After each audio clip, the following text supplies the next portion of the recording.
but SNooFL did not really have a characteristic season to him, at least compared to his late Smash 4 runs. Yeah. Well, I heard, it takes time to get used to the game. yeah, So. I heard he was having such a time adjusting, and adjusting to his character, of course. But now he said he's understanding it a lot more, and now he's coming out and putting himself on the map. Already got a PR win today onto Big Mac, onto Mark Morgan. Oh, really? Yeah, these two played for the right to fight Ned. Nice. So it's the 4-5 seed coming up against the 1. Let's see what SNooFL can do against this. Or actually, no, it's the 8-9 seed coming up against the 1. Apologies, we're in quarterfinals. But not getting fooled by these neutral air cross-ups from Ned so far is going to lead to a little bit of extra damage, but look at these fades in and out. That's the job of Greninja. Kind of like a Yoshi, where you need to just use your aerial mobility to slip and slide, especially because you're so quick on the ground, too. Yeah, and like, oh my god, landing with Nair, and getting that like nice like max range fair. Because that kunai goes so long, and you don't even expect it. And it's quicker than it looks. Yeah, oh my god. And it starts from like far, like pretty back from Greninja, so it's like also super like catching people. I don't know if it's necessarily actually faster, but it just feels faster than Smash 4. At least just from observation. That's doing a good job of keeping SNooFL off stage and converting with a stock kill. That was back air, right? It was a forward air. He just tricked him with these dashes back and forth to think you had an opportunity to dash through, and that's just when the fair smothers you. And here comes the up air exchange. Yep. No, okay, neutral air instead. I just can do so much. Oh, the reset? SNooFL. Oh, and then you killed yourself. Okay. I like the idea. The execution, maybe not so much. I was trying out. Not even doing. He's not. The idea was pretty slick, though. Pretty respectable. Hand me my hoodie. It's on the player cam. Get that out of there. Oh, Lord. Big, ugly hoodie.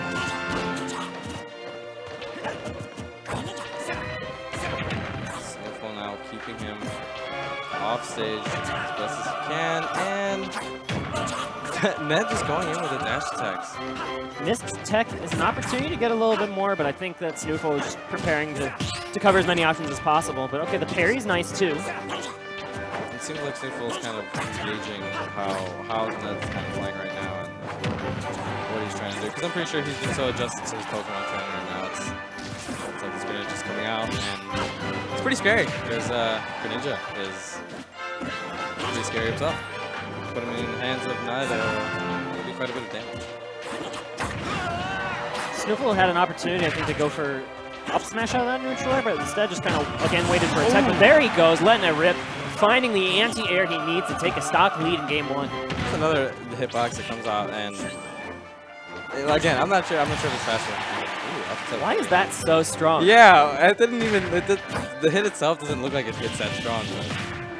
But that just blew him up at like 140 over on the right side of the stage. I think Ned's spacing on that was an attempt to cover neutral, get up and roll at the same time. Yeah, he looked like he was a little far. Because the roll wouldn't cross you up if you stand in the right spot as Greninja. Right. I'm pretty sure fair covers like most of that. So it's just really, really smart coverage. Getting him with a jab lock. Oh, I wanted to try the up air or up smash, but SNooFL retreating away. Down tilt dare? Excuse me? Oh. All right. Okay. Second time's a charm. Of course. I do not know what that down tilt dare was, but down tilt up smash. That's one you're just going to see a lot. Could have been an missed input. Had to be, but I don't know like why you would input downward at a jump when you're looking for a down tilt up smash. But maybe it's just the window wasn't open yet, just because of fast follower status. Yeah. That's my best guess. Or maybe he was trying something. Yeah, maybe he's just schmooving. Yeah, that's Ned. Sometimes he just schmoves. Yeah, I noticed that. Like Ned game 1 is usually him just playing more lost like a lot of footsies, and then like if you put him in a game 3 situation or game 5 effectively, Ned just pops off. Yeah. Oh Lord. Really good in those game 5 spots. He is a character that, or he is a player that just works so well under pressure. Oh, Calamity Ganon is in the building with guys. Oh man, this song's so hyped. Wait, I know. Holy. Jeez, it's giving like such a like different feel to this game. It's You know, so intense. Critics really like to say that the Calamity Ganon fight in Breath of the Wild was a little anticlimactic. Yeah, it was kind of easy. Yeah. But it was hype. Like, Yeah. the boss was huge and he was in your face. It was exciting. So did you Even though it was easy, like especially compared to some of the other fights in that game. But did you like that? I don't know. I find it hard to be critical of that boss fight. Yeah. Did you like him? Did you like fighting him in the Calamity form or in the like the whole hog form? Both parts. The second part was really a victory lap though. Like Yeah. I do agree it was easy. Yeah. Still hype. It was. Anyway, both these players fighting for the right to fight Calamity Ganon, I presume. I just guessed that if you win this tournament, you have to fight Ganon at some point. Absolutely. Like actual, like full pig Ganon. Oh yeah. Now just looking at trap on the landing. Ned's thinking so far ahead in disadvantage on this character. SNooFL doing a very, very smart decision, stalling his up B recover to get stage control and taking out the stock for Ned. SNooFL finding small openings to tag on small damage to hopefully rack up into something pretty big. So he'll get stuffed out. Does not cross with the shield anymore. A very publicized nerf to Fox. Probably the biggest nerf to his kit, other than like the back air nerf. Yeah. But back air is still a very strong move. Obviously, we see a lot of Fox Illusion in the neutral anyway, because you can get a lot of reward off of it. Of course. Up air. We saw Fox Illusion back air at one point, even just in this game. Oh, he turned it around the wrong way. That's not today, buddy. With an own forward smash of his own.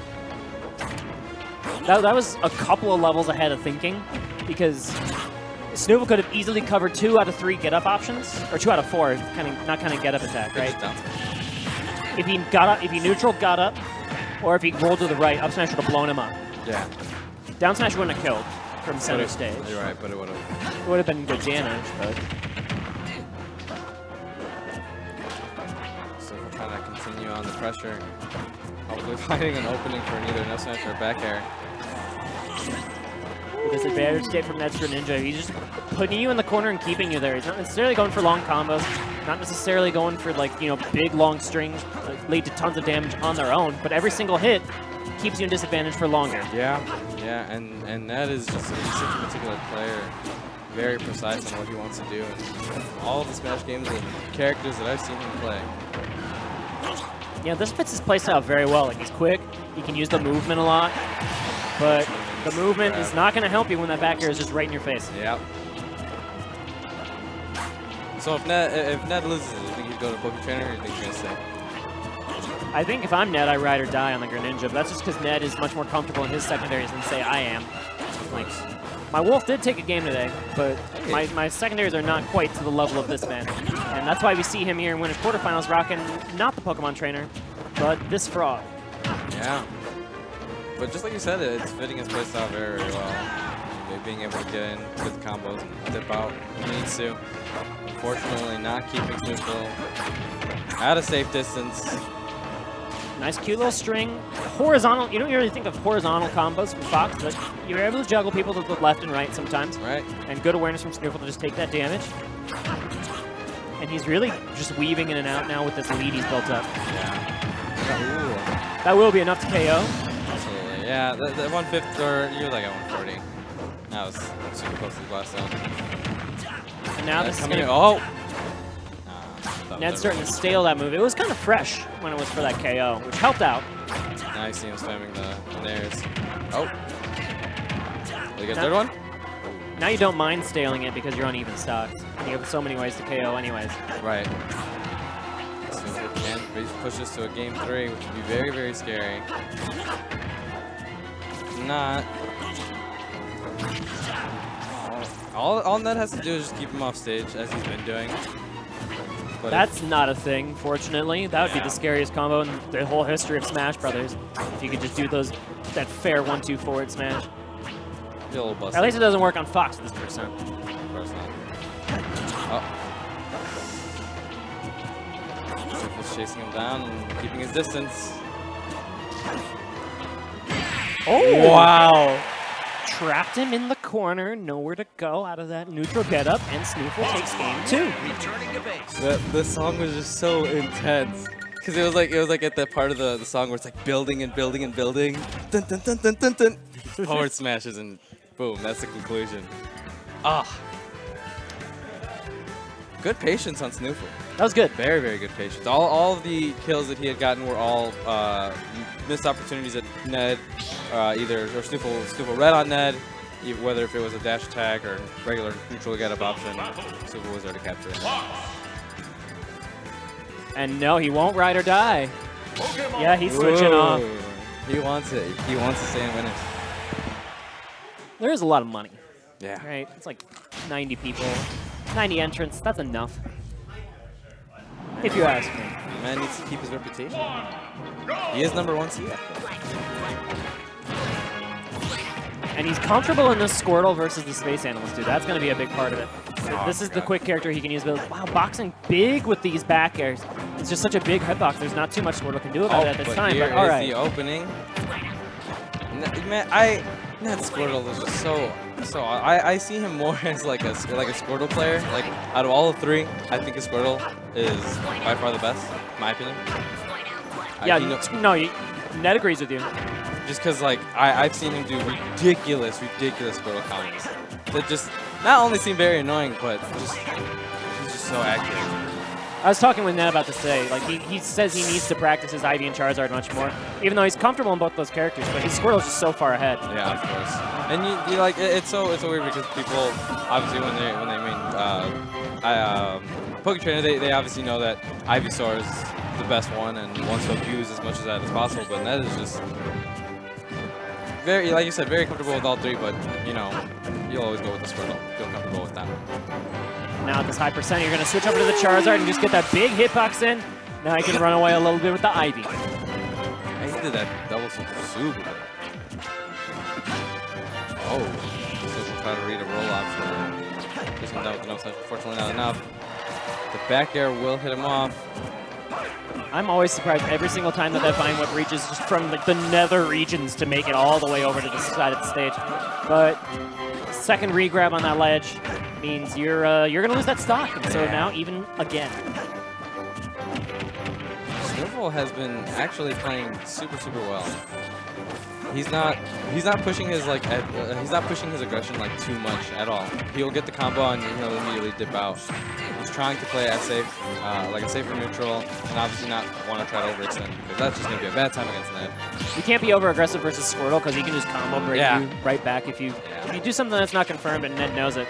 He can just find a way through. You can juggle the Ivysaur just a little bit better, I think, than the Squirtle. So we're gonna see if Fox can close the gap here versus this character, but at the same time, the explosiveness of Ivysaur can answer right back. Of course. And there, I literally said explosiveness, and what happens? Did I just see a Smash 4 cloud open? You know, you're not far off. It's pretty close. Now, I don't know, it's kind of better. What a scary world we live in, where there's an up air better than clouds from Smash 4. Shivers. Oh, he's gonna get the back combos, but SNooFL retaliating with a quick jab. Fast Faller stat is gonna break through that as well. But these are good trades for Ned. Wow, he's just keeping SNooFL off with Ned. Oh. And he's gone. Oh my. What a brilliant edge guard by Ivysaur. Had it. And Snoof he was this close. Yeah. 2 stocks away, but Ned gonna walk away the victor and make it to winner's semifinals. Yeah, Ned is such a when he capitalizes off your own disadvantage, it is actually insane. Because Ned knows how to push his aggression, especially in neutral, and just continue to brush you off because he is so reactive. Extremely reactive, and he was like that even back in Smash 4. Like that man knows how to make quick time decisions like in an instant, and it works out for him so. Definitely. I mean, that's why we see him just continue to be #1 in Chicago, even in the first season of Ultimate, and